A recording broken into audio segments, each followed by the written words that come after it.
Hey everyone, it's Keela here, and today I'm sharing a layout and process video for day 4 of the 12 Days of Spring Scraplifts on Scrap Squad. Now today's lift is in the top right hand corner, and I'll also add the link in the description below. Now I struggled with this lift and I don't even know why, but it took me a lot longer than it needed to. I mean, I'm quite happy with it now that it's finished, but I did have to look at this for quite a few days before I figured out what was missing. So instead of the banners at the top, I decided to have a look through some of my cut files and see if I had anything that I could use in place of the banners. I wanted to try and do something a little bit different. And I found this swirly butterfly cut file. And I just thought it was really pretty, and it kind of did the same kind of thing that the banners did. So I cut this on my silhouette, but I did it so that it kind of went off the page, and I quite liked how that looked. It weren't all, just central or anything like that. It was going off the page as though the butterflies were flying on and off my layout. When sticking this cut file down, I did only put the glue on the trail. I didn't put it on the actual butterflies, and the reason for this is so that I could kind of bend up their wings, so it give it a more 3D effect and looked more like they were kind of flying rather than just flat on the background. Now the photographs that I'm using today, they were taken last year during the lockdown, and me and the kids had gone out in the backyard because we don't really have a garden. We've just got a yard because we live in a terraced house, and during the winter months we get like this mossy stuff kind of grow on the paving outside, and it can make it really slippy. So during the spring is usually when we get out into the backyard and we jet wash and clean the flooring outside, so that then it's ready for the summer, spring, summer months, where the children can actually use that space. And obviously last year the outdoor space that we had was so much more important than any other years previous, because it gave the kids an area outside where they could play during the lockdown. So these photos, we always wrote the kids in to help when we're doing things around the house.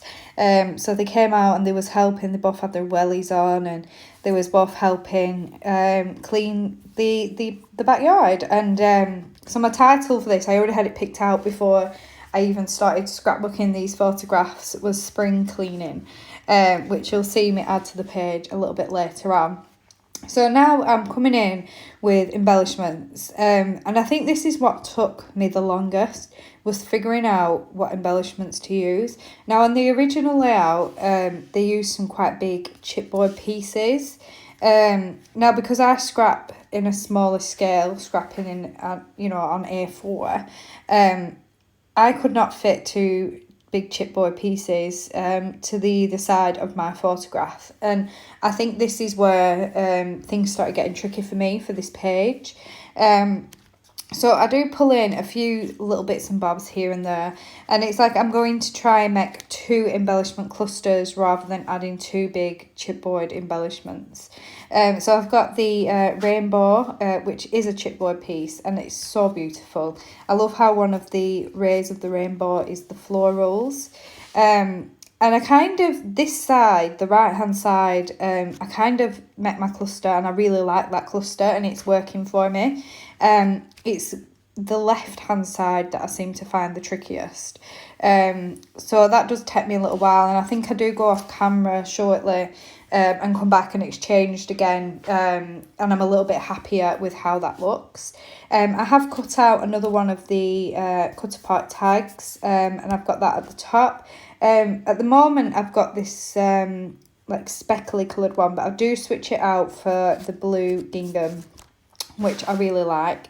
And this is where I now change this side. I got a better idea of what I wanted to do. I'm going to use this Hello Spring chipboard piece, which is from I think that's from the Brad pack. That with the Simple Stories Brad, you get a few chipboard pieces at the bottom. And I've fussy cut out some of the seed packets from one of the pattern papers, and I've added those to both sides. I really wanted to include these chipboard little gardening trowel and fork, just because we was out in the back and I felt like it worked, even though we wasn't planting any plants.